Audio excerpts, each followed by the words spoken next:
할렐루야. 하나님을 찬양합니다. 네. 오늘은 우리 크리스천 재정 원칙 다섯 번째 강의입니다. 우리가 지금까지 이제 배운 것들을 잠깐 정리를 하고 복습을 하자면은 여러분 이 원칙들을 우리가 꾸준히 지키는 것이 중요한 것입니다.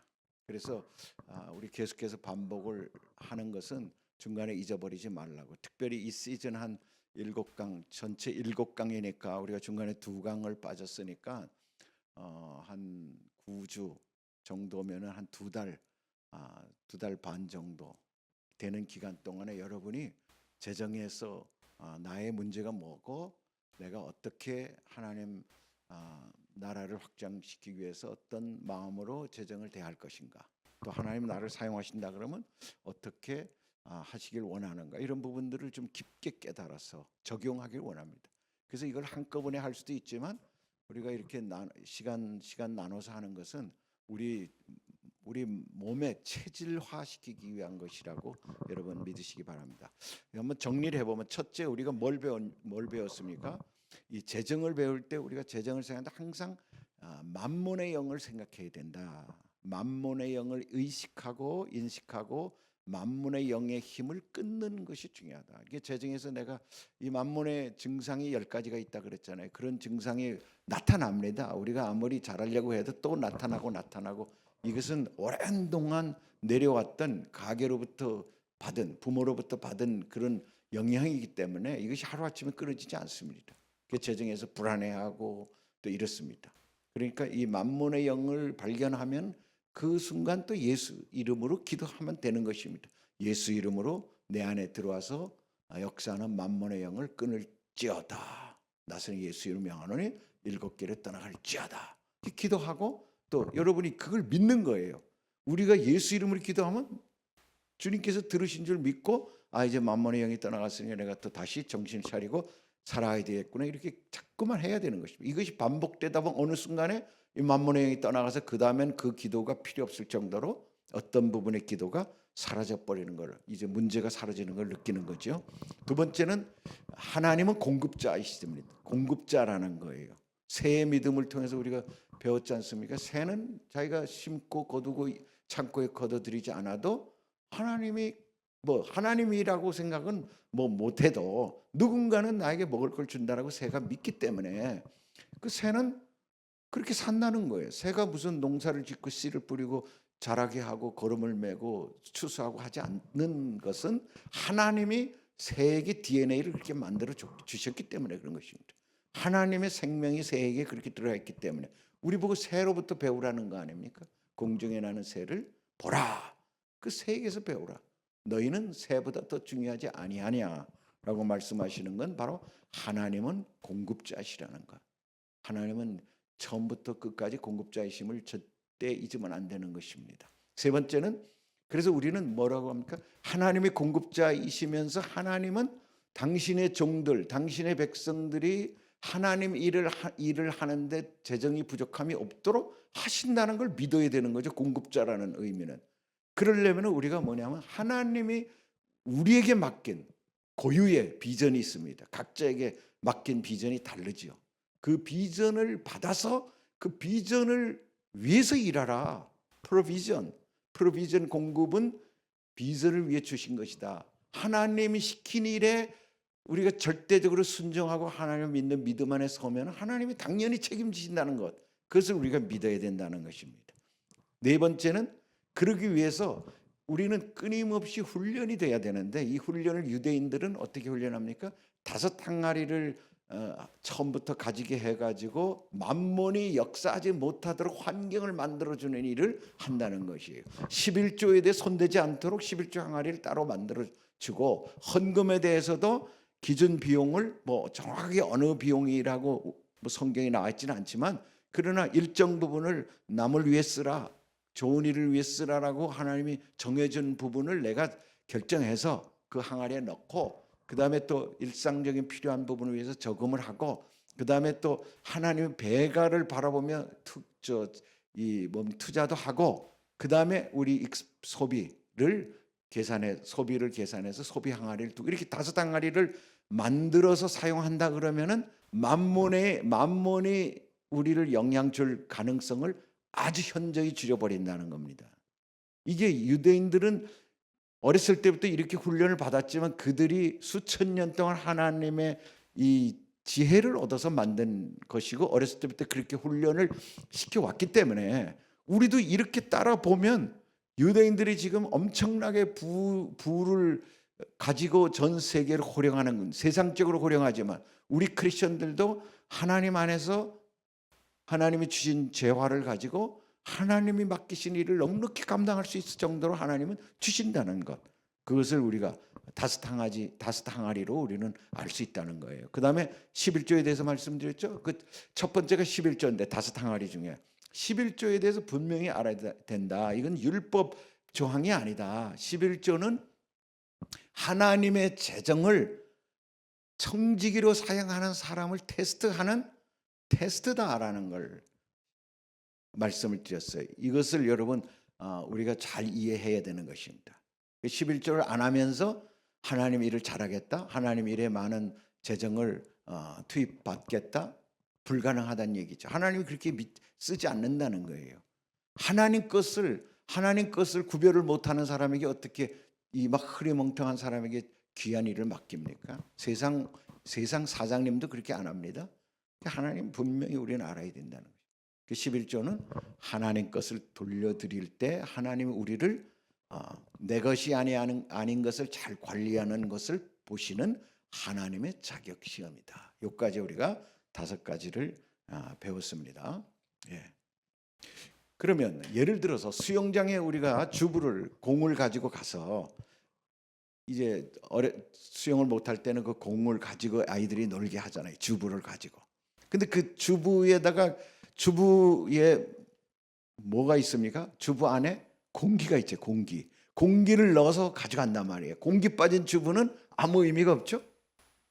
막 구멍이 나가지고 공기가 새고 있다 그러면 주부 역할을 못하는 것이. 이 주부는 공은 그 안에 공기가 있을 때 이 사람을 띄우고 자기 사람을 위로 올리는 그런 성질이 있죠. 바로 그것이 공은 나를 위로 미는 힘이 있다는 것입니다.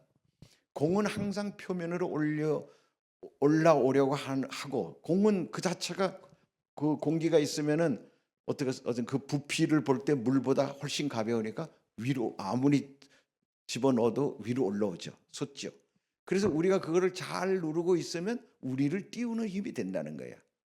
그래서 우리는 그것을 잘 눌러서 발 밑에 둘 때 내지는 배 밑에 둘 때 우리가 뜰 수 있도록 만드는 그런 장치잖아요. 여러분 그걸 잘 생각해 보세요. 문제는 공 안의 공기입니다. 공기를 빼버리면 어떻게 되겠어? 이 주부는 아무 역할을 못하는 겁니다. 만몬의 영도 마찬가지야. 공기와 같다는 거예요. 이 만몬의 영을 우리가 다루려면 어떻게 해야 돼? 만몬의 영을 제거해야 되는 것입니다. 만몬의 영을 제거하면 그냥 아무 효율이 없는 거예요. 만몬이 아무리 자기의 시스템을 만들어놔도 우리가 그 만몬의 영의 지배를 안 받아버리면 우리는 재정적인 데서 만몬의 지배를 안 받는 것입니다. 그러니까 만몬의 영을 제거해야 된다는 거 우리는 생각해야 된다는 거예요. 그럼 만몬의 영을 어떻게 제거하느냐? 우리가 파이프라인이라 그랬습니다. 하늘로부터 지상으로 내려오는 축복의 통로, 여러분, 저와 여러분이 이제 파이프라인이야 우리가. 그래서 하늘에 있는 어마어마한 재원을 이 지상에 내려보내서 우리도 먹고 살게 할 뿐만 아니라 우리를 통하여 많은 일들을 하나님의 비전을 이루려고 하나님이 재정을 부으시는데 이제 그게 파이프라인 역할이야. 저와 여러분의 역할이에요.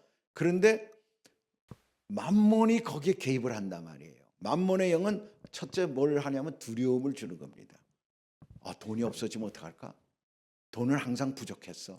내가 이런 일을 하는데 돈이 없어. 돈이 지금은 없는데 어떻게 하지? 우리는 누구나 두려움을 느끼는 겁니다. 인간이면 당연히 이게 있는 거예요. 근데 여기에 사로잡히면 만몬한테 지는 겁니다. 근데 이거를 믿음으로 극복을 해야 되는데 사람들은 이 만몬의 영을 두려워하면 어떻게 합니까? 이거를 나한테 소득이 왔을 때 그 소득을 자꾸만 자기를 위해서 쌓아놓으려고 하죠. 그리고 또 싸놓으려고 하지 않으면 어떡합니까? 파이프의 재질을 바꾸려고 그래요. 즉 뭐냐면은 철 파이프였어, 동 파이프였어. 그러면은 은으로 바꾸려고 그러고, 은 파이프였던 사람은 금으로 바꾸려고 그러고, 금 파이프였던 사람은 다이아몬드로 바꾸려고 그런단 말이에요. 뭔가 버쩍버쩍하는 걸로 바꾸려고 그런다는 거야. 그게 바로 차. 우리가 차를 가지고 있는데 아주 처음에는 뭐 진짜 간단한 차면 되겠다 생각하는데 또 좀 돈이 좀 생기면 어떻게 차를 조금 좀 큰 차를 가졌으면 좋겠다. 큰 차를 가졌다면 어떻게 좀 폼나는 차를 가졌으면 좋겠다. 그러면 사람들이 나를 우러러볼 수 있도록 해야 되겠다라고 이렇게 외적인 일에 우리가 자꾸만 신경을 쓰다 보면은 어떻게 됩니까? 하나님 우리에게 돈을 주셨는데 그 돈을 다 자기의 폼내는 데 쓴다 이 말이에요. 폼내는데. 그렇게 해서 없어지는 돈이 얼마나 많아요? 그게 자동차만 그렇습니까? 집도 마찬가지야. 집을 처음에는 그냥 10평짜리에서 살았는데 없을 때는 그것보다 너무너무 감사했어요. 근데 계속 그럴 수 있습니까? 애가 크고 하면은 방 2개짜리, 3개짜리, 나중에는 뭐 대골 같은 집, 거기 들어가는 소파, 모든 거를 우리 그렇게 한다 이 말이에요. 그래서 하나님이 참 쓸만하다 해서 돈을 부어주는데 그 돈을 다 자기를 위해서 써버려. 이런 사람들이 얼마나 많아요. 그러니까 하나님 얼마나 안타깝겠어.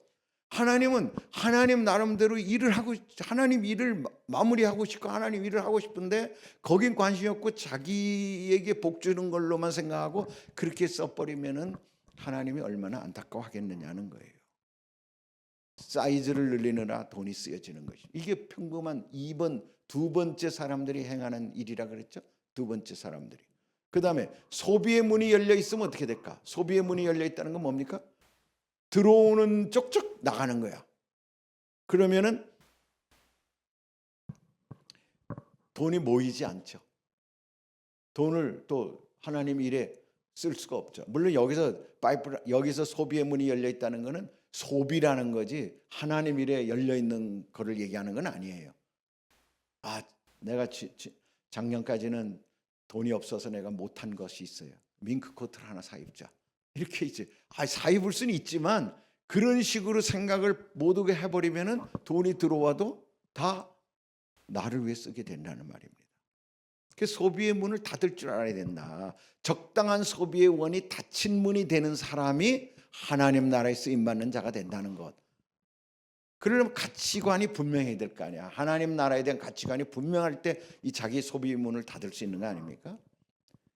빚이 있는 사람은 어떻게 될까? 빚이 있다는 얘기는 이자를 내야 된다는 얘기예요. 이자를 내다 보면 어떻게 돈을 많이 받아도 그 돈을 다 이자 갚는 데 쓴다는 말이에요. 돈이 빠져나갑니다. 그러니까 이 만몬이 궁극적으로 우리를 두려워하게 해서 우리를 돈을 모으게 하고, 그리고 또 빚을 내서 돈을 옆구리로 자꾸 빠져나가게 하는 일을 만몬이 한다는 거예요. 우리가 앞에서 제일 첫 시간부터 계속 강조했던 내용이에요. 첫 번째 형의 사람, 두 번째 형의 사람. 이 다 여기에 포함되는 겁니다. 그럼 여러분 보세요. 실질적인 얘기를 할게요. 여러분 카드 다 가지고 있죠? 카드가 얼마나 눈속임인지를 우리가 알아야 돼요. 카드를 통해서 이자 갚는 양을 보면은 너무너무 놀라운데, 예를 들어서 이 크레이겔 목사님이 이건 분석한 겁니다. 이 미국에서 한 평범한 사람이 45년 동안 일합니다. 20살에서부터 65살까지 보통 일을 한다 이게. 일을 할 때 일생 동안 버는 돈이 뭐 지금은 좀 많겠지만은 이 크레이겔 목사님이 이 내용을 강의할 때는 250만 불 일생 동안 번다는 거예요. 250만 불을 지금 오늘 환율 뭐 1,470으로 곱하면은 얼마 정도 되냐면 대충 얼마 될까? 거의 한 90만 불? 아니 90만 불. 45년 동안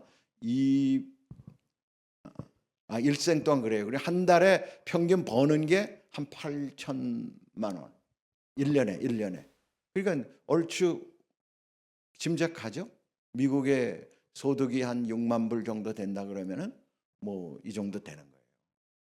미국 사람들이 이렇게 6만 불을 버는데 1년에 아니 저 1년에 한 달에 6만 불을 버는데 1년이죠. 1년. 제가 자꾸 헷갈리네. 예, 1년에 그렇게 버는데 여기서 중요한 거는 미국 사람들은 너무너무 빚을 써요. 카드를 써요. 다 카드로 써요.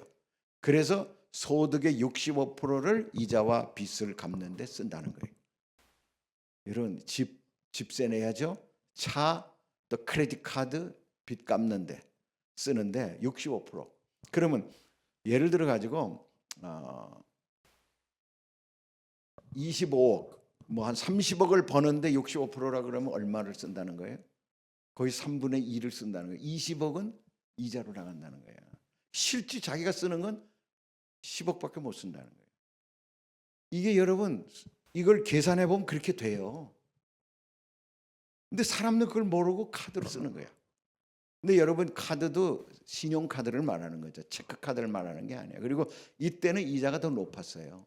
지금은 이 정도는 이자는 안 되지만 지금도 저한테 가끔 이렇게 날라오는 걸 보면요. 돈 쓰라고 날라오거든. 돈 쓰라고 날라오는데 그게 뭐냐면 나한테 혜택을 주겠다는 거예요. 그게 뭐냐면 이전에 17%였는데 지금은 15%로 주겠다. 뭐 14.5% 주겠다. 이런 내용이에요. 1,000만 원, 뭐 2천만 원까지 해주겠다. 이런 게 날라오더라고. 그러니까 뭐냐면은 우리가 카드에서 돈을 빌려 쓰면은 그 이자를 계산하는 게 얼마냐면 17%. 자기들이 나한테 아주 특혜를 줘서 VIP를 대접한다는 게 14%, 15%예요. 이런 걸 아셨습니까? 우리가 뭐 월부로 뭐 몇 개월 분할하고 뭐 이런 거 있지. 무이자 분할 이런 거는 괜찮겠지만은 보통 뭐 6개월, 10개월, 특히 어떤 경우는 아주 수십 개월 하는 거 있잖아요. 몇 년 걸쳐서 하는 거. 이런 거는 이자가 다 15% 이상 나가는 겁니다. 나가는 거예요. 은행에서 빌릴 때는 담보를 쓰고 확실하게 우리가 보증을 한 다음에 쓰니까 이자가 뭐 5%, 6%, 7% 이렇게 되지만 이 신용으로 하는 거 있잖아요. 이런 거는 이자가 그렇게 되는 거예요. 그걸 모르고 막 써버리면 어떻게 돼요? 이 사람들 꼴이 나는 거야. 우리나라도 아무리 돈을 열심히 벌어봤자 다 이자 갚는데 원금도 아니야. 이자 갚는데 그렇게 쓰는 거예요. 여러분이 만일에 20살에 이 사실을 알게 되면 앞으로 45년 동안을 돈을 어떻게 쓸 것인가를 계획할 수 있지 않을까? 20살한테 이걸 가르쳐줬다 그러면 네 소득의 3분의 2는 이자로 나갈 거야. 네가 카드로 사려면은 그렇게 나갈 거야라고 만일에 20살 때부터 정확하게 가르쳐줬다 그러면은 누가 카드를 쓸 생각을 하겠어요? 근데 그런 걸 가르치는 사람이 없어. 카드를 잘 쓰면 난 다이아몬드야. 나는 뭐 티타늄이야 해가지고 그런 사람은 또 VIP 라운지를 할 수 있고 뭐 특혜도 많고 카드도 골드로 만들어주고 뭐 멋있게 쓰니까 이게 좀 다 어떻게 내가 명예가 올라가는 것 같고 내가 파워가 있는 것 같죠. 그게 은행에서 보험회사에서 증권회사에서 우리에게 만들어주는 하나의 속임수인 거예요. 속임수. 그렇게 만들어주고 우리가 거기에 그냥 깜빡 속아가지고 그렇게 쓰도록. 은행이 왜 그렇게 큰 건물을 갖고 있어요? 물론 은행 다니는 사람도 있을 수 있어요. 여기에 제가 그런 분들을 뭐 비난하는 거 절대 아니니까 오해하지 마세요. 은행은 절대적으로 돈을 가지고 돈 버는 일만 생각하는 사람들이에요. 기본적으로. 물론 은행에서 이제 사무에서 평범하게 일하는 사람은 상냥하기도 하고 친절하기도 하고 대출할 때 좀 특혜도 주고 할 수 있어요. 그러나 은행의 탑들은 어떻게 우리가 돈을 굴려야 우리가 돈을 손해 안 보고 남길까? 사람들은 부도로 다 넘어가더라도 은행은 손해 안 봐야 되거든. 이런 것만 강구하는 팀들이에요. 그 팀들은 그걸 합법적으로 하고 있는 거라고.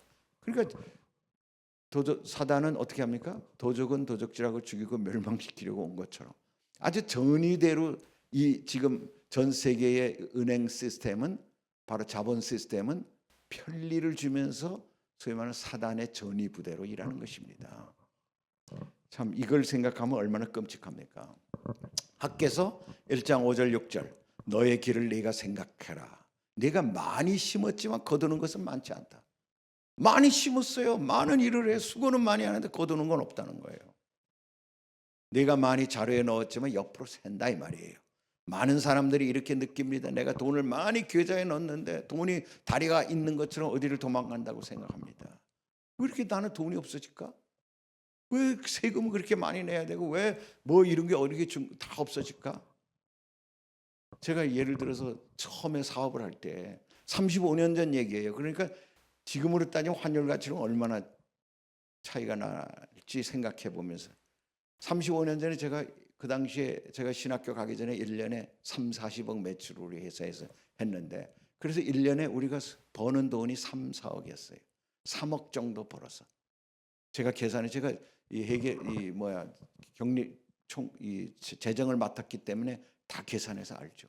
3, 4억을 벌었는데 이니 1년에 은행 이자로만 나간 게 얼마냐면 3, 4억이야. 아니 우리가 엄청나게 어렵게 일을 하고 뭐 별일을 다 하고 해서 그 무거운 기계를 짊어지고 가가지고 또 뭐 내려놓고 이렇게 하면서 했는데 1년 동안 번 모든 수익을 다 은행 이자로 냈더라고. 그 제가 생각해봐서 어떻게 그렇게 많이 냈을까? 이거 원금까지 갚은 걸 얘기하는 거 아닐까? 생각 내가 다시 해보니까 그 당시에는요 보통 은행 이자가 엄청나게 비쌌어요. 근데 우리가 주로 뭐 했냐면 어음을 받잖아요. 어음을 할인해서 썼거든요. 어음 할인이 뭐냐면 한 달에 2부 이자예요. 2부 이자. 어음 할인이. 그럼 보통 3개월짜리 어음을 그러면 6%를 디스카운트 6%를 까고 우리가 돈을 받는 거예요. 1,000만 원짜리면은 60만 원을 제하고 940만 원을 받는 거야. 그때는 1,000만 원이라는 돈에 비하면 60만 원 아무것도 아니지 라고 생각했는데 이것을 1년 동안 따져보니까 30억을 돌린다고 생각할 때 우리 이자가 그렇게 나오더라고. 3억이 나오더란 말이에요. 이자가. 그래서 제가 왜냐면 월 2부면은 1년이 얼마입니까? 24% 아닙니까? 옛날에 2부 3부 이자였어요. 3부짜리도 많았어. 그럼 3부면 36%야 2부면 24%고 그러면 반은 그렇게 쓰고 반은 현금으로 받았다 하더라도 12%잖아요. 연 12%. 그러면 3, 40억 매출에서 12%를 만일에 이자를 낸다 그러면 얼마입니까? 3, 4억이란 말이에요. 정확하게 그렇더라고요. 그런데 우리는 오래 살았구나. 전혀 이자 나가는 거에 대해서는 어려움이 없어. 이자 나가는 거에 대해서는 잘못했다 생각 안 하고 오래 그래도 손해 안 보고 살았구나 이렇게 생각을 했었어요. 그러다 IMF가 나고 나니까 깜짝 놀랐죠.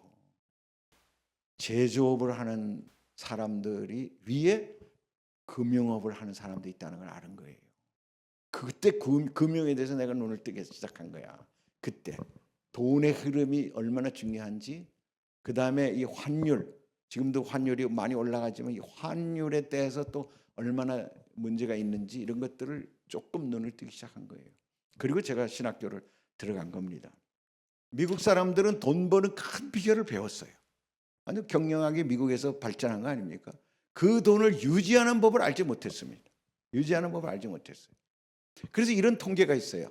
85% 사람들은 65세 때 은퇴할 때 250불밖에 없다. 미국 사람들. 이게 한 10년, 20년 전의 통계니까 여러분 조금 참작해요. 지금 뭐 별다르겠어요? 지금 더 알면 더 했지 모자르지 않을 거예요. 85% 사람들은 65세 은퇴할 때에 돈이 없어요. 250불밖에 없어. 30%는 자선기관에 의지합니다. 45% 사람들은 친척들에게 의지합니다.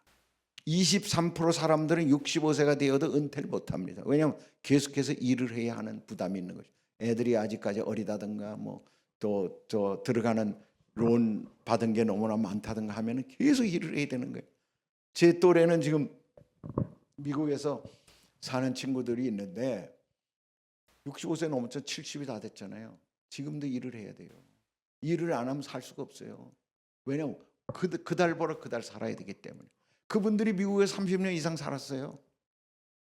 잘 산 것 같지만 제가 볼 때는 그 잘 산 게 아니잖아요. 왜냐면 다 빚으로 살아요. 다 신용으로. 근데 그분들이 이제 그래도 집도 좋고 뭐 차도 또 다 뭐 도요타, 렉서스 이런 거 타고 다니고 다 좋아요. 그게 다 빚이야. 그렇기 때문에 60을 은퇴해서 소득이 없으면 그 차 다 뺏기는 겁니다. 집 다 차압당하는 겁니다. 그러니까 아무것도 없다는 거예요. 그러니까 어떻게 해야 돼요? 250만 명 사람들은 사회 보장을 못 받습니다. 일을 계속해야 하기 때문에. 일을 하면은 사회 보장을 못 받지요. 그래서 한마디로 말해서 미국의 노년층의 3분의 1은 빈곤 수준 이하로 삽니다. 그래가지고 정부에서 주는 아파트에 살아야 되고, 험한 아파트에 살아야 되고, 정부가 주는 그런 의료보험 뭐 이런 걸로 살아야 되는. 그래서 한 발짝도 밖으로 못 나가요. 밖으로 나가면은 그런 시큐리티 보험이 사라지니까. 미국이라는 소위 말하는 자본주의가 가장 발달된 나라 그렇습니다. 우리나라는 안 그럴까? 우리나라. 여러분 우리나라 거의 비슷해요. 우리나라 똑같이 미국 따라가니까. 미국과 한국 국가 부채를 한번 보면은 국가 부채 추이도를 한번 봅시다. 이 보면 1992년에 1992년 미국의 부채가요. 거의 뭐 1조 달러. 뭐 1980년대에 1조가 됐고 거의 늘지 않은 상태 그대로 있어요. 그다음 3조가 된 건 1955년에 3조. 그다음에 이게 거의 가다가 1998년에 10조, 1922년에 31조. 그러니까 미국 나라가 세워진 지 200년 이상을 빚이 1조도 안 됐어요. 그런 게 그다음에는 1조 늘어났는데 6년 걸리고 그다음에 또 4년 걸리고 2년 걸리고 지금은 1조 늘어나는데 1년에 뭐 몇 조씩 늘어나죠. 우리나라도 마찬가지죠. 우리나라도. 물론 미국은 조 달러야. 달러는 1,500 여기다 곱하기 1,500을 해야 돼. 얼마나 큰 빚이 있습니까, 미국? 근데 한국은 조 원이에요, 원. 근데 한국도 추세를 보세요. 완전히 피크잖아요. 이렇게 빚을 지금 지고 있습니다. 이보다 더 지고 있어요, 지금 현 정부는. 이 빚이 다 개인으로 돌아가는 겁니다. 다 개인으로. 이렇게 빚을 지고 있으니까 모든 돈이 아무리 반도체를 팔고 자동차를 팔아서 세금 돈을 벌어도 다 이자 갚는데 다 쓰는 거야, 우리나라도. 그냥 뭐 흥청망청 그냥 다 쓰는 거예요. 얼마나 우리나라가 지금 뭐 또 아직도 복지가 부족하다고 얘기하는 사람도 있지만 우리나라 보면 얼마나 또 복지 막 돈을 나눠주잖아요. 돈을 막 나눠주고 또 나눠준다 그러고 포퓰리즘으로 지금 인기 영합주의로 가면서 빚을 이렇게 져가지고 이게 다 누구한테로 돌아가? 우리 자녀 세대로 가니까 자녀 세대들은 이거를 갚아내려고 뭘 해야 되겠어? 세금이 높아지겠지? 그러면 소득의 40% 50%가 세금으로 나갈 거 아니에요? 아무리 많이 벌어도 우리 자녀 세대는 세금으로 다 뺏기는 거야. 그러니까 그 종속돼 사는 거지. 그게 눈에 보이는 거예요, 지금. 눈에 보이게 돼 있는 거예요. 근데 하나님 원래 이렇게 만드셨을까? 아니라는 거예요. 이 시스템 자체를 마귀가 만몬으로 지금 진두지휘하기 때문에 이렇게 온다는 거예요. 그럼 봅시다. 진짜 제 말이 맞는가? 4세대 전에는 은행에 빚이 있었을까? 보통 사람들이 은행에 빚을 질 수 있었을까? 4세대면 100년 전이야. 120년 전에. 무슨 은행을 쓸 수 있습니까? 보통 사람들이. 은행에 빚이 1원도 없어요. 개인 사채의 빚은 있을지 몰라도. 없었습니다. 그럼에도 그들은 집이 다 있었어요. 그때 집이 없는 사람이 있었나요? 뭐 아무리 통나무 집이든 집이 다 있었지. 지금은 은행에 돈을 빌리지 않으면 집을 살 수가 없다고 생각하지요. 오늘날은 집을 사기 위해서 거의 대부분이 빚을 집니다. 근데 여러분 보세요. 4세대 120년 전에는 집을 사기 위해서 빚을 진 사람이 없었는데 그때는 다 집이 있었어요. 통나무 집이든 뭐 벽돌 집이든 다 집이 있었어. 지금은 다 빚으로 사는 것 같은데 집이 없어. 아주 힘들죠. 어떻게 그럴 수 있을까? 왜 그럴까? 보시죠. 성경 잠언서를 보면은 13장 22절 같이 한번 읽어보겠습니다. 선인은 그 산업을 자자손손에게 끼쳐도 죄인의 재물은 의인을 위하여 쌓느니라. 선인은 그 산업을 자자손손에게 끼쳐도 죄인의 재물은 의인을 위하여 쌓느니라. 여기서 선인이라는 것은 뭘까?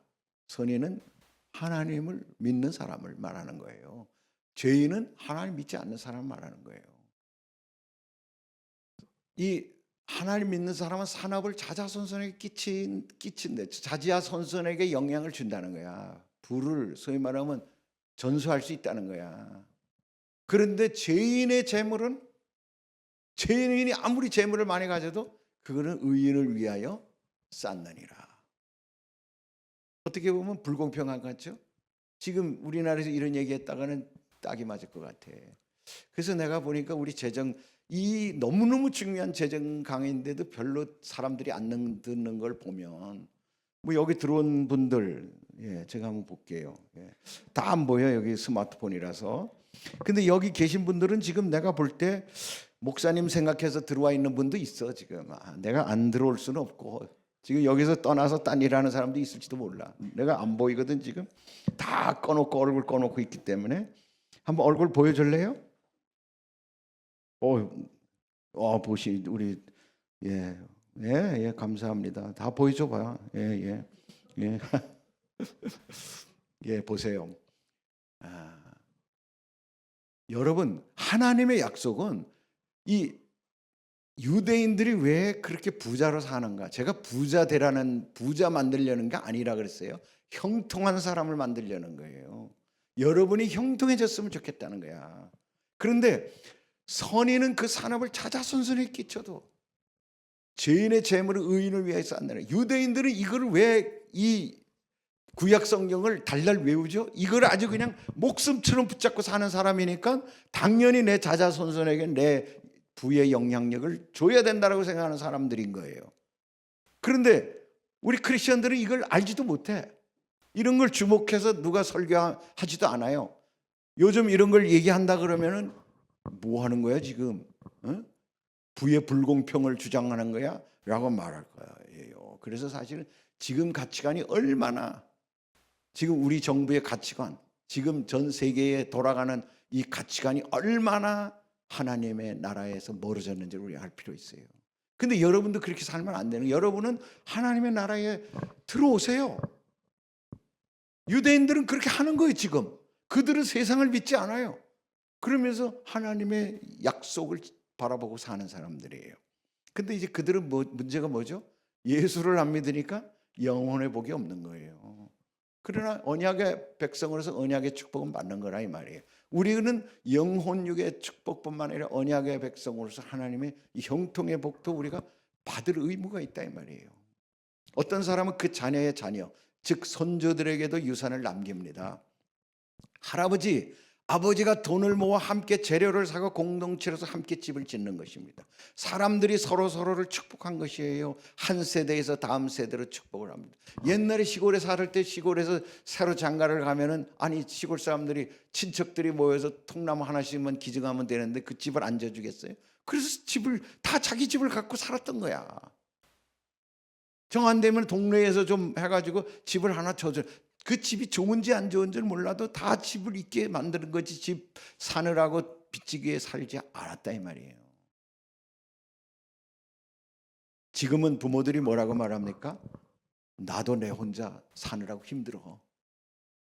그러니 너도 내 혼자 살아야 돼. 20살 이상 되면은 내가 나한테 돈 받을 생각도 하지 말고 그렇게 살아. 우리는 우리 자신이 진 빚도 갚는데 힘들어 라고 얘기한다고.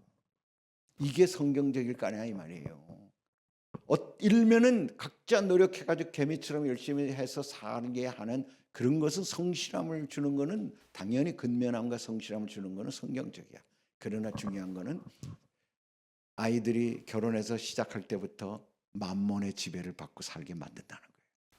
빚더미에 그냥 지배받아서 하나님 앞에 헌금하는 것도 고민해야 되고 단기 선교여행 가는 것도 고민해야 되고 선교비 내라 그러면은 고민해야 되는 거 아닙니까?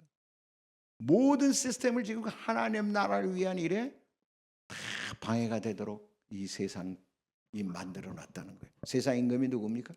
마귀인 거예요. 마귀가 이거를 해놓은 거야. 참 재미난 비유를 제가 들겠습니다. 사단이 전략회의를 한 거야. 사단이 1900년 동안 교회를 무너뜨리려고 발부둥을 치죠. 교회가 죽을 것 같아도 또 살아나고 또 죽을 것 같았다가 또 살아나고 이러네. 그래가지고 2000년쯤 가까웠을 때 사단이 전략회의를 하면서 야, 저 교회는 다 죽은 것 같은데 어째 또 살아나냐? 무슨 순복음이 저렇게 일어나냐? 무슨 감리교가 저렇게 일어나냐? 어떻게 성령이 여기저기서 막 일어나느냐? 이렇게 얘기를 한 겁니다. 나는 세대를 통제하는 걸 원해. 나는 전체 세대를 통제하기를 원하는데 누가 아이디어 없어? 아이디어 있는 귀신 나와봐. 이렇게 말했더니 거기 이제 딴 애들이 뭐 이러저런 얘기를 하는데 야, 그거 가지고 안 돼, 안 돼. 다 해봤어 우리가. 안 되는데 만몬 귀신이 딱 손을 들고 얘기하더랍니다. 내가 사람들이 돈을 빌려 쓰게 함으로써 사람들을 통제하겠다는 거예요. 돈을 빌려 쓰게 했대. 야, 그러니까 사단이 뭐라 그러냐면 야, 그게 통하겠냐? 성경에 홀이라도 빛이 없게 하라고 말이 분명히 나와 있는데 꾸어질지언정 꾸지 않는 자가 되라고 성경에 나와 있는데 설마 꾸겠냐? 교인 크리스천들이? 그랬더니 이 사단이 만몬이 이렇게 대답하는 거야. 내가 통제하는 기관들을 통해서 돈을 최대한 빌려 쓰게 하고 돈을 빌려 쓸 때 달콤한 유혹을 만들어 주면 한 세대 두 세대는 아마 교회는 사용 안 할 겁니다. 그러나 교회와 신자들이 이 통제 시스템에 들어오게 될 겁니다. 그래서 다 빚지며 살게 만들 겁니다. 한 두세 세대만 기다리십시오라고 말했다는 거야. 그러면서 개발한 게 뭐냐면 모기지. 모기지가 뭐예요? 대출. 건물 담보로 잡아가지고 대출 받는 거야. 그래서 한 10% 20%만 있으면 나머지 다 대출해 주는. 그러니까 옛날에는 건물 전체 비용이 있어야 샀지만 지금은 10% 20%만 되면 되니까 그냥 자기 고 마련해가지고 나머지 다 대출에 쓴다는 거예요. 신용카드 개발했죠. 개인 빚 이런 걸 쓰도록 유혹을 하는 거예요. 그래서 결국 어떻게 됐습니까? 지난 우리나라로만 봐도 1997년이 IMF잖아요. 그 전까지는 그렇게 빚에 대해서 뭐 좀 망하는 사람도 있어도 큰 그게 없었어. 그런데 1997년 돼가지고 우리나라 완전히 아주 전체의 부가 반으로 떨어지는 그런 엄청난 충격이 임한 겁니다. 그 전에 이제 오일 파동이 있어요. 1978년쯤에. 그래가지고 또 많은 사람들이 정리가 됐고, 그 다음에 1997년이 정리가 됐고, 그 다음에 2008년이 정리가 됐고, 지금 코로나 시즌에 또 그렇게 정리가 되고 있는 것이죠. 지금은 사실은 어떤 면에서 보면 엄청난 지금 이제 불황의 시기라고 볼 수가 있습니다. 그럼 누가 계획했다고요? 만몬이 계획을 한 것입니다. 이 만몬의 영에 사로잡히게 되면은 결국은 은행에서 집, 회사, 차 등을 압류하게 됩니다. 부도가 딱 나면 어떻게 해요? 은행에 봐줍니까? 좀 기다려줄게요. 절대 그런 게 없죠. 부도 딱 나는 순간 바로 차압이 들어오죠. 서로 자기가 선순위로 돈을 받으려고 난리를 치는 거 아닙니까? 집, 회사, 차 압류하게 되죠. 주님이 여러분을 쓰시고자 할 때 예를 들어 교회 건축과 선교 프로젝트와 같은 주의 일을 진행할 경우 아무것도 할 수 없게 될 것이다. 교회가 가난해서 못하는 게 아니라 교회가 빚이 있고 경기가 어려워지면 가장 먼저 줄이는 게 뭘까요? 선교비예요. 선교비. 왜? 눈에 안 보이는 거니까. 그거는. 지금 우리 뭐 사역자들을 월급 안 줄 수는 없잖아요. 그러니까 먼저 선교비를 줄이고 그 다음에 어린아이들 교육 이런 건 뭐 아이들 헌금도 뭐 안 하니까 아이들 비용 줄이고 선교비하고 교육비를 줄이는 거야. 그리고 이제 주의종들도 점점 자르고. 참 안타깝지만 지금 그러고 있지 않습니까? 만몬의 영에 사로잡히지 않는 사람은 언제든지 하나님이 필요하다 하실 때 자신의 헌금 항목에서 투자 부분에서 꺼내어 참여하게 될 것이다. 그래서 그때 아무리 어려워도 자기 항아리가 있는 사람은 필요한 거를 낼 수가 있죠. 그래서 중요한 거는요, 뭐 돈을 내게 만들려고 제가 말하는 거 아니에요. 하나님이 그걸 다 우리 성경책에 구약 성경에 신약 성경에 다 기록하고 있다는 거예요. 하나님은 절대 그래서 당신의 백성들을 이렇게 이런 만몬에 사로잡히지 않게 만들어 놨는데 너희들이 왜 이방인처럼 그렇게 먹는 거, 입는 거, 뭐 자는 거 이런 거 신경 쓰면서 사느냐라고 우리에게 수없이 말하지 않습니까? 이 크레이길 목사님, 뭐 저 개인적인 얘기를 할 수도 있지만 가능한 한 객관적으로 제가 보이기 위해서, 객관적인 답을 드리기 위해서 이 오리지널 이 재정 강의를 하셨던 크레이길 목사님 예를 제가 들어드리면, 이 크레이길 목사님이 이 사실을 깨달은 게 아마 1995년쯤 된 것 같아요. 1995년쯤.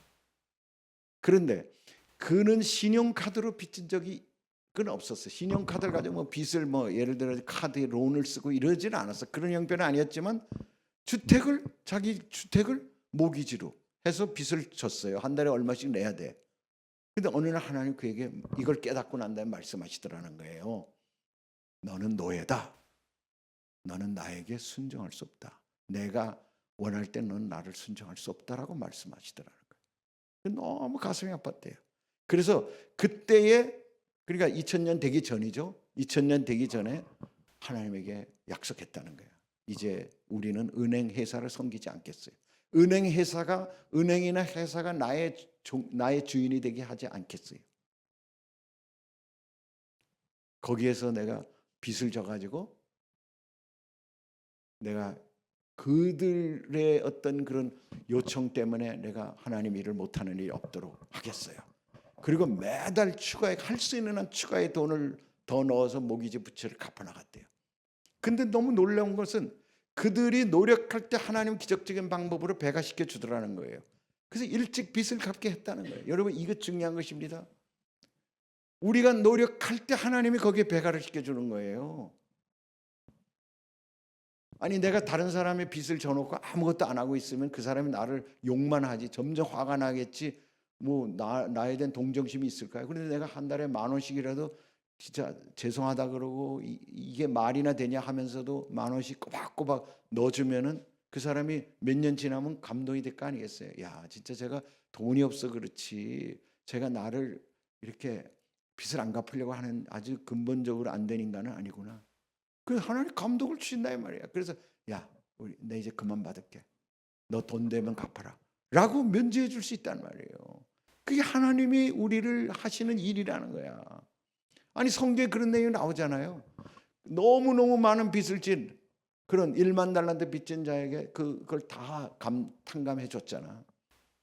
근데 그가 풀려나서 가면서 자기 동네에서 자기한테 500데나리온 빚진 자를 500데나리온 빚진 자에게 너 왜 내 돈 안 갚냐라고 하면서 그를 잡아다가 관에다가 신고를 해버린 거야. 그 소식을 듣고 주인이 어떻게 했어요? 내가 너에게 갚아준 돈이 얼마나 큰데. 여러분, 1만 달란트는요, 1달란트가 보통 20kg 이상이에요. 1만 달란트면 계산도 잘 안 돼. 20만 킬로그램이야. 금 20만 킬로그램. 그거를 지금 돈으로 따지면은 수조가 돼요. 수조. 그런 돈을 낼 수 있는 사람은 이건희 회장도 안 될 거야. 그러니까 즉 뭐냐, 우리 인간을 구원해준, 죄에서 구원해준 값이 얼마나 크냐라는 것을 10,000달란트로 설명한 거예요.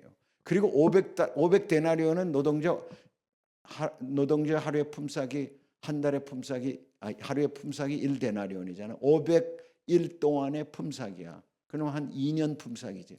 그 노동자 2년 동안 품삯이 얼마? 지금 한국으로 따지면 뭐 한 3천만 원? 3천만 원 된다고 보죠. 그러니까 3천만 원 빚진 사람에게 너 내 돈 안 갚냐고 잡아넣었다. 자기는 수조 원의 빚을 탕감받으면서 우리가 하나님으로부터 구원받은 그 구원을 절대 액수로 표현할 수 없지만 그 돈을 만일에 돈으로 환산한다 그러면 수조 원의 가치가 있는데 우리는 나에게 조금 상처 주고 조금 그 돈을 안 갚는 사람들에 대해서 얼마나 미워하고 죽이려 하고 하는 세상이냐 이 말입니다. 그래서 이 크레이길 목사 2003년 이후에 빚을 다 갚을 수 있었고 그 이후 더 이상 빚을 지지 않았습니다. 그 이후에 은행이나 체주의 노예가 되지 않았다는 거예요. 그는 이후에 손주 세대까지 선한 일을 하는 사람이 되기를 원하였습니다. 이 성경 말씀 잠언서를 보니까 자자손손에 선한 영향을 끼친다라고 돼 있으니까 나도 그런 사람이 돼야 되겠다. 그전에는 내가 당장 내 앞길이 막힐 때에는 쳐다보지도 않는 생각인데 내가 여유가 생기니까 보이는 거야. 우리 손주들 자녀들이 만몬에 지배받지 않고 살 수 있도록 만들어줘야 되겠다. 그래서 택한 방법이 뭐냐면 자녀들을 위한 은행가가 되기를 원하는 것입니다. 그래서 자녀들은 은행에 가서 돈을 빌릴 필요가 없도록 자기 돈을 빌려준 거야. 그냥 준 게 아니야. 빌려준 거야. 대신 이자는 안 받아. 그리고 힘들면 안 갚아도 힘들면 그때는 넘어가도 돼. 그렇다고 차압시키지 않아. 즉 만몬의 지배가 하는 일을 하지 않았다는 거예요. 그렇지만 네가 벌어서 갚아라. 그럼 내가 이 돈을 모아서 네 손주의 집을 사주는데 내가 또 이렇게 빌려줘서 네 손주도 만몬의 영향을 받지 않고 살게 하겠다. 그렇게 실천하고 있다는 거예요. 멋집니까? 얼마나 멋져요. 그러니까 유대인들은 이미 이렇게 하고 있다는 거야. 다 유대인들은 그래서 인생을 시작할 때 빚으로 하는 것이 아니라 부모들과 공동체로부터 이런 것들을 훈련을 받고, 그리고 자기들이 스타트할 때 집 때문에 자동차 때문에 빚을 지는 일이 없이 시작을 하니까 마음껏 아주 큰 마음을 가지고 일을 계획할 수 있고 할 수 있게 만들어졌다는 것입니다. 우리에게는 너무 요원한 일인지 모르겠어요. 그러나 여러분 이런 일이 있다는 것만 아십시오. 여러분 꿈꾸시기 바랍니다. 그래서 그의 아들이 결혼할 때 그에게 돈이 충분했습니다. 그가 은행에 매달 내지 않아도 되는 그 돈을 모아서 아들에게 말했습니다. 내가 너희 은행이 되겠다. 대신 내가 매일 네가 매달 돈을 갚아라. 내가 은행에 갚는 것처럼 대신 이자는 없다. 돈을 갚는데 12년 정도 걸릴 것이다. 너 한 달에 얼마씩 갚아라. 이렇게 한 거예요. 그러니까 자녀들도 거저받는다 그러면 막 꽁으로 살지만 그게 아니라 원금을 갚는다는 마음으로 갚았다는 거예요. 아들에게 원금을 매달 갚도록 해서 그 돈을 다시 비전을 위해서 투자할 것이다. 그 돈이 배가 되면 손주를 위해서 집을 사줄 것이다. 여기 듣는 분들은 이럴 수도 있다는 걸 아세요. 자녀에게 집을 사준다는 것이 그냥 공짜로 사준다는 개념보다는 만몬의 영에 지배받지 않도록 해주겠다라는 생각으로 이런 구상을 지금부터 여러분들이 하나님 나라의 재정 관리를 진짜 원칙에 따라서 살면 크레이겔 목사님도 불과 몇 년 만에 10년도 안 된 만에 그게 이루어지더라는 거예요. 하나님은 엄청난 능력의 하나님이십니다. 우리가 노력할 때 하나님 거기에 있는 자에게 더 주실 것이지 없는 자의 거는 빼앗아서 있는 자에게 더 주시는 하나님이죠. 하나님 평균적으로 생각하시는 분이 아니에요. 아들에게 원금을 매달 갚도록 해 그 돈을 다시 비전을 위해 투자할 것이다. 그 돈이 배가 되면 손주를 위해 집을 사줄 것이다 라고 말합니다. 그래서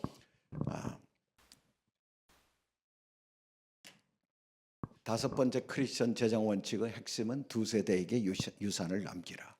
두 세대에게 유산을 남기라. 여러분 지금부터 목표를 해야 돼. 응? 그러니까 자녀를 위해서도 살아야 돼. 자녀가 나에게 준 최고의 제자예요. 아브라함에게 약속했잖아. 너는 내 자녀와 족속에게, 내 자녀에게 가족에게 여호와의 도를 가리켜 의와 공도를 지키게 하려고 내가 너를 택하였느니라. 아브라함을 택한 목적이 뭐예요? 자녀와 권속에게 여호와의 도를 가리켜 의와 공도를 지키게 하려고 택했다 그랬어요. 거기 뭐가 먼저 나와요? 자녀가 먼저 나와요. 여러분 자녀를 우리가 다 성공시키는 거는 그건 우리 영역이 아니야. 그러나 그 자녀가 만문의 지배 받지 않고 살게 훈련시키는 거는 우리에게 맡겨준 일이라는 거예요. 그런 걸 훈련을 천히 안 시켜놓고 부모가 막 그냥 살아버리면은 자녀도 그렇게 사는 거죠. 그러니까 만문의 지배를 받고 사는 거예요. 그래서 빚 문제 해결하는 걸 제가 조금 말씀을 드릴게요. 창세기 3장 13절에 여호와 하나님이 여자에게 이르시되 내가 어찌하여 이렇게 하였느냐. 여자가 이르되 뱀이 나를 꿰므로 내가 먹었나이다. 여기서 꾀다는 말이 히브리어는 나샤라는 말인데 속이다, 이자를 내면서 돈을 빌려주다 이런 뜻이 있어요. 이 꾀다는 말이 나샤라는 히브리어가 속이다라는 말, 이자를 내면서 돈을 빌려주다. 이자를 내면서 돈을 빌려주는 것이 속이는 하나의 방법이라는 걸 우리 가르쳐줍니다. 뱀은 이브를 속였습니다. 이브가 빚을 졌습니다. 빚 제거하기 위해 일생 동안 노력해도 할 수 없는 빚이죠.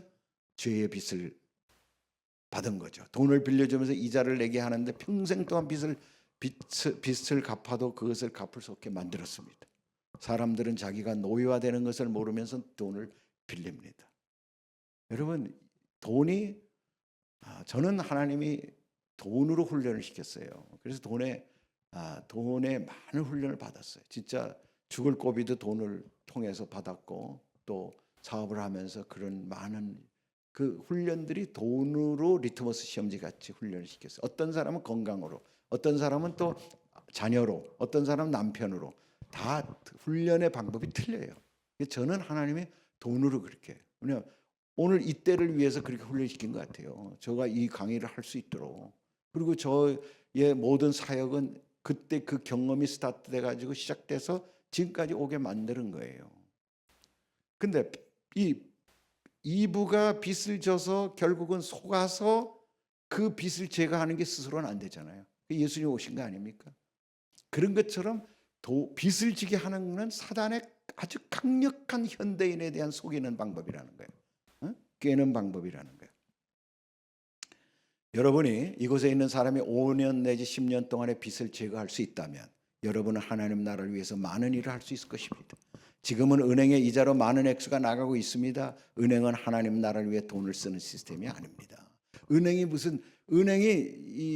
사람들한테 보여주기 위해서 좀 할 수는 있어요. 은행의 어떤 일부분을 이자의 일부분, 소득의 일부분을 뭐 좋은 일에 선한 일에 쓸 수는 있어요. 그러나 은행의 시스템의 근본 취지는 사람들을 탁 속여서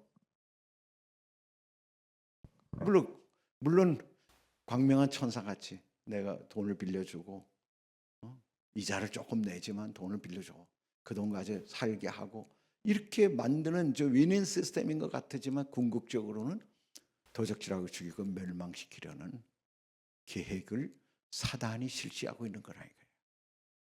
그렇다고 여러분 은행원을 그렇게 보면 안 됩니다. 절대. 예를 들어서 보세요. 250만의 물건을 신용카드를 사용해서 월부로 살 때 이자율이 19%라고 가정하고 왜냐하면 20% 이상은 이자를 못 받게 하기 때문에 20% 이상은 공식적으로 못 받아요. 그러나 사채는 20% 30% 다 받을 수 있어 지금도. 미니멈 5만 원씩 월 갚을 때 40년이 걸리고 결국은 1,050만 원을 갚아야 되더라 이거예요. 40년 동안 종으로서 노예가 되기도 하지만 보세요. 250만 원짜리 물건을 1,050만 원을 냈다 그러면 얼마를 이자로 냈다는 얘기예요? 800만 원을 냈다는 얘기야.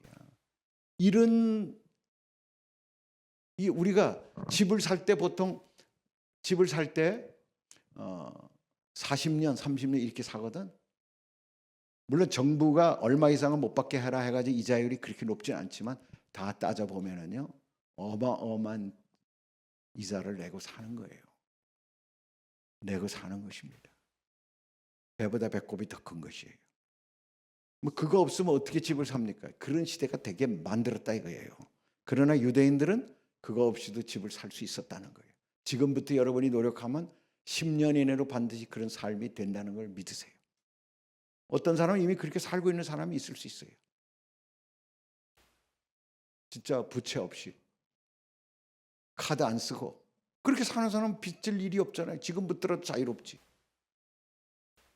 그리고 두 발 뻗고 잠자리 들면 마음이 자다가 벌떡벌떡 일어날 일이 있어요? 없어요? 없죠. 시편 37편 21절에 악한 자들은 꾸어가지만 다시 갚지 않습니다. 그러나 의로운 사람들은 넉넉하게 베풀고 삽니다. 여기서 보세요. 악한 자들은 꾸어가지만 다시 갚지 않습니다. 재정적인 면에서 악한 자들은 누구냐면 꾸고 갚지 않는 사람이에요. 내가 선교대회를 갔더니 어떤 선교사님은 여러분 빚 많이 쓰십시오. 안 갚으면 어떻습니까? 이런 사람이 있더라고. 야, 미쳤구나. 내가 속으로 내가 이 사실을 아는 이상은 미쳤구나. 근데 얼마나 많은 사람들이 지금 그러고 살고 있어요. 교회 지으면서 돈을 어마어마하게 끌어대 가지고 수십억 수백억 해가지고 건물을 져놓고 모든 헌금은 거기에 다 원리금 갚는데, 나는 그런 교회 다니는 성도들이 있다 그러면 당장 나오라 그러고 싶어요. 아니, 내가 내는 헌금이 다 이자로 나간다고 생각해 봐요. 목사님, 혹시 여기 목사님이 우리 안 목사님 계시겠지만 우리 교회는 그렇지 않잖아요. 우리 중경이 빚이 없이 교회를 샀잖아, 우리가. 왜냐하면 이 하나님의 주신 마음 때문에 그렇게 한 거예요.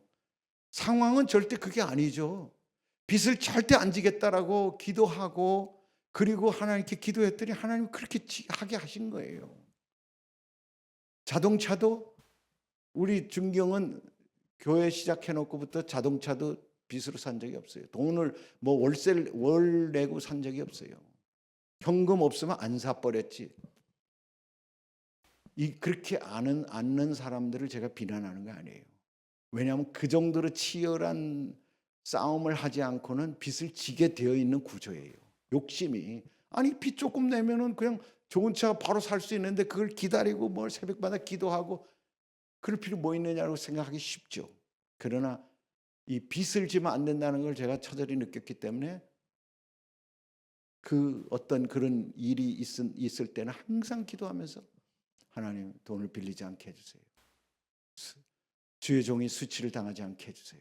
기도했더니 하나님이 지난 우리 중경교회 세운 이후로 20년 동안 그렇게 만들어 주셨잖아요. 그러니까 우리 교회가 선교헌금을 그래도 많이 드릴 수 있는 교회가 된 겁니다. 빚이 있으면 어떻게 가능하겠어요? 여러분이 믿는 사람이고 믿지 않는 사람이고 누구에게 돈을 빌리고 안 갚으면 성경적으로 악인입니다. 어떻게 주의 종이 돈을 막 빌려 쓰고 갚지 않아도 된다 그러고 이렇게 말할 수 있습니까?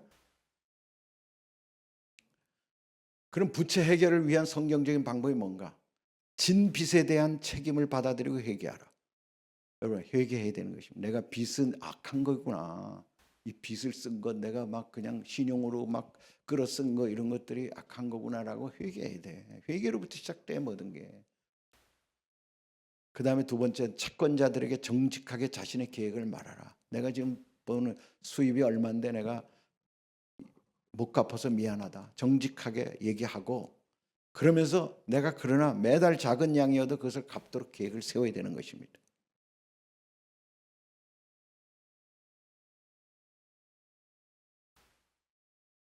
그리고 할 수 있는 한 최선을 다해서 갚아야 돼요. 여러분, 여기까지는 인간으로서 우리가 책임을 다하는 거예요. 그러면 빚 갚기를 시작하면 하나님이 기적적으로 개입하시는 것입니다. 오병이 알잖아요. 도시락 하나, 어린아이가 먹는 도시락 하나를 드렸더니 남자만 5,000명, 남녀를 아이들까지 15,000명, 2만 명이 먹고도 남는 풍성한 수확을 남겨주신 하나님. 드릴 때 주시는 것입니다. 엘리사의 생도의 부인이 기름 한 그릇밖에 없나이다 했을 때 가서 기름 그릇을 빌리라. 그랬을 때 그 기름 그릇을 다 빌려오고 나서 하나님이 그때 기름을 부어주시는데 빌려온 것만큼 부어주신 거잖아요. 그래서 그거 가지고 빚을 갚아라. 사람이 최선을 다하고 하나님의 기적을 구하는 겁니다. 사람은 딱 팔짱 딱 끼고 있고 하나님 왜 안 도와십니까? 하나님 절대 움직이지 않아요. 근본이 안 되는데 어떻게 하나님 움직이겠어요? 잠언서 16장 7절 같이 읽습니다. 시작. 사람의 행위가 여호와를 기쁘시게 하면 그 사람의 원수라도 그와 더불어 화목하게 하시느니라. 여러분, 그 사람의 원수라도 그와 더불어 화목하게 하시느니라. 사람의 여호와를 기쁘시게 해야 돼요. 그 행위가 뭐예요? 하나님 말씀대로 살려고 노력하고 애쓰는 거죠. 그게 내 인간의 힘으로 할 수는 없어요. 그렇지만 하나님, 내가 이건 결단하겠습니다. 다니엘이 작정한 것처럼 결단하고 그렇게 살기로 아주 결정하는 거예요. 말씀대로 살기로.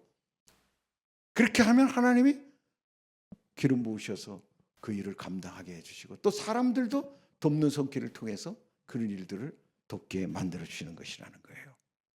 여러분이 이렇게 계속 빚을 갚는 것을 지속하게 되면 여러분은 더 이상 악한 사람이 아닙니다. 일단 내가 빚을 지고 안 갚으면 악한 사람이라 그랬어. 근데 내가 갚기 시작하면 프로세싱 중에는, 갚는 중에는 악한 사람이 아니죠. 그게 내가 악한 사람이 아닌 거야. 그러니까 악한 사람이 아니기 때문에 내가 주님께 구할 때 주님은 거기에 능력으로 함께 하실 수 있는 거예요. 여러분이 돈을 빌려주는 아버지라고 한다면 하나님은 아버지에게 이런 마음을 주실 수 있다. 예를 들어서 이게 뭐냐면, 아들, 아까 내가 읽지 않았는데 아들이 아버지한테 1,000만 원을 빌렸어. 근데 아들이 안 갚어. 내가 볼 때는 아들이 분명히 돈이 있어. 근데 저것들이 해외여행 간다고 1,000만 원을 쓰고 가죽 소파를 들여온다고 1,000만 원을 쓰고 하는데 아버지 돈은 갚을 생각 안 해. 그럴 때 아버지가 어떤 마음이겠어요? 섭섭하지. 아니 내가 빌려준 건데 내 돈을 우습게 알고 자기 부모 자녀 사이가 마음이 갈린다 이 말이에요. 부모 자녀 사이면 가장 가까운 관계들도 그런데 하나님은 안 그럴까? 하나님, 우리가 하나님께 할 일을 안 하고 그냥 우리끼리 막 줬어야다. 하나님이 섭섭하지 않으실까? 하나님 섭섭하게 하면 안 되겠죠. 여러분이 돈을 빌려준 아버지라고 한다면, 그런데 이 아들이 이제 그걸 깨닫고 와가지고 갚기 시작하는 거야. 10,000원씩 갚어. 1,000만 원을 빌렸는데 10,000원씩 갚기 시작해. 아버지, 내가 형편은 지금 10,000원밖에 안 되지. 10,000원 갚을 때예요. 그래 내가 더 형편이 되면 10만 원씩 갚을게요. 그럼 아버지가 기다려 보는 거죠. 근데 그렇게 몇 달, 몇 년을 받다 보면 아버지에게 어떤 마음을 주냐면, 내가 미쳤지. 내가 어떻게 아들을 원망하고 미워했을까? 내 아들인데. 그러면서 아버지가 도리어 하나님께 회개하고 하나님에게 기도하게 될 것입니다. 아들에게 이 돈을 준 것으로 하고 아들에게 선물로 주어 빚을 풀어 주던가, 빚을 갚아 주던가, 빚을 이제 없게 하던가, 이 돈을 갚도록 하던가, 둘 중에 하나를 말씀해 달라고 기도하도록 할 것입니다. 내가 자녀를 그냥 빚이 없다 할까요? 아니면 내가 돈을 줘서 그걸로 빚을 갚도록 할까요? 하나님께 기도하면 하나님이 뭐라고 대답하실 거 아니겠습니까? 예. 하나님, 자녀들에게 가서 하나님 마음을 주신다고 말해야 합니다. 아버지도 말해야 돼. 아버지도 아들을 미워함으로 죄를 짓고 있었거든. 아들에게 가서 회개해야 되는 것입니다. 여러분, 우리가 돈을 빌려주고도 죄 짓는 경우가 너무 많아요. 미워하게 되니까. 내가 좋은 뜻으로 시작했지만 내가 잘못된 방법으로 했기 때문에, 즉 기간을 구체적으로 정하지 못했기 때문에 네가 빚의 속박을 벗어나지 못하게 했구나. 나를 용서해 주어라. 이제 그렇게 해보자. 이렇게 해보자. 네 가계부를 보자. 네가 얼마나 너에게 받을 수 있는지 보자.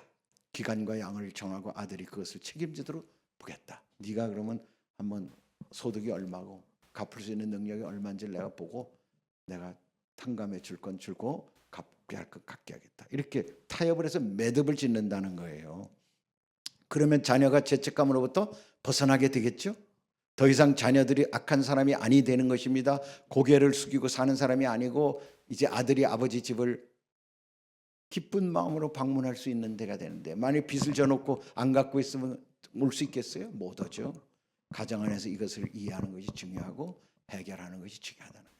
가족 문제의 빚도 이렇게 처리해야 되는 것입니다. 이게 다 하나님 안에서 우리 안에 미움과 원망과 섭섭함들을 갖는 내용들이에요. 부모와 자녀가 사실은 그런 겁니다. 6번째 재정 원칙. 그래서 빚을 해결하라. 빚을 해결하는 방법을 제시했잖아요. 할렐루야. 여러분, 오늘 우리가 배운 것들은 하나님의 재정을 우리가 어떻게 써야 되는지를 우리에게 또 가르쳐주는 아주 중요한 원리 아닙니까? 지금 세상에 어떻게 빚이 없이 살 수 있어요? 아니라는 거예요. 빚 없이 살 수 있게 하나님은 다 해주세요. 우리가 하나님을 의뢰하지 않고 신뢰하지 않고 그냥 말씀은 믿는데 생활은 그냥 완전히 내 뜻대로 살다 보니 부조가 엉망이 되고 결국은 돈의 문제가 막힘으로 인해서 사역도 그만두게 되고 자녀와의 관계도 상처가 나고, 누가 그렇게 벌리겠어요? 사단 마귀가 그렇게 쇼를 하는 거죠. 그래서 하나님 백성들이 하나님과의 관계가 멀어지도록,